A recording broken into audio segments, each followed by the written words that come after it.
PM Modi का लगातार राजस्थान का ये दूसरा दौरा होगा।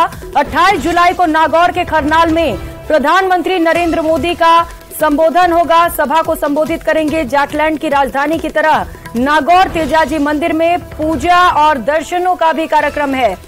9 करोड़ किसानों के खातों में 18,000 करोड़ की सम्मान निधि राशि भी ट्रांसफर किए जाएंगे। चुनाव से पहले बांसवाड़ा, भीलवाड़ा और दौसा में प्रधानमंत्री सभा कर चुके हैं। सिरोही, नाथद्वारा, अजमेर, बीकानेर में भी पीएम का सभा पहले ही आयोजित हो चुका है। मंच से प्रधानमंत्री नरेंद्र मोदी ने शंखनाद कर लिया है। सौरभ लगातार हमारे साथ जुड़े हैं। सौरभ, चूंकि प्रधानमंत्री पहुंच रहे हैं, बेहद खास हो जाता है ये दौरा और साफ तौर पर यह समझ में आ रहा है कि कितना जरूरी है राजस्थान बीजेपी के लिए।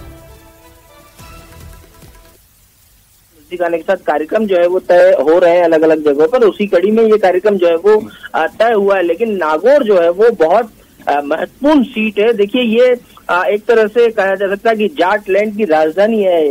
यहाँ का प्रभाव जो है वो पूरे कह सकते हैं उत्तर भारत में जहाँ जहाँ पर किसान वर्ग जो है वो ज्यादा रहता है, वहां पर इसका संदेश जो है वो जाता है। क्योंकि यहाँ पर खरनाल जो है वहां पर तेजाजी का मंदिर है और वो जाटों का एक प्रमुख तीर्थ के रूप में जो है वो प्रसिद्ध है। और इसी कारण से ये काफी महत्वपूर्ण सीट है। और पिछले चुनाव में चूंकि हनुमान बेनीवाल की पार्टी के साथ गठबंधन हुआ था, इसलिए से हनुमान बेनीवाल वहां से जो है वो चुनकर आए थे। लेकिन उसके बाद गठबंधन जो है वो टूट गया और अब जो है वो इस सीट पर बीजेपी फोकस कर रही है। ये इसका संदेश ये है कि इस सीट पर अब बीजेपी फोकस कर रही है और इसी के तहत ये कार्यक्रम जो है वो तय किया गया है। और प्रधानमंत्री जब यहाँ पर पहुंचेंगे तो चूंकि नागौर जो है वो किसानों और जाटलैंड के रूप में प्रसिद्ध है, इसलिए से वहां से ही 9 करोड़ किसानों के खातों में 18,000 करोड़ की सम्मान निधि राशि ट्रांसफर करेंगे। यानी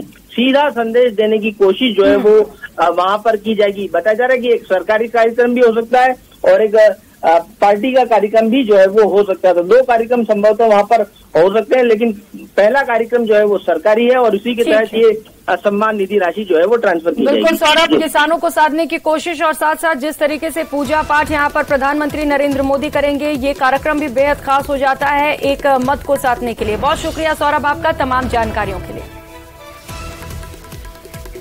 और जयपुर से इस वक्त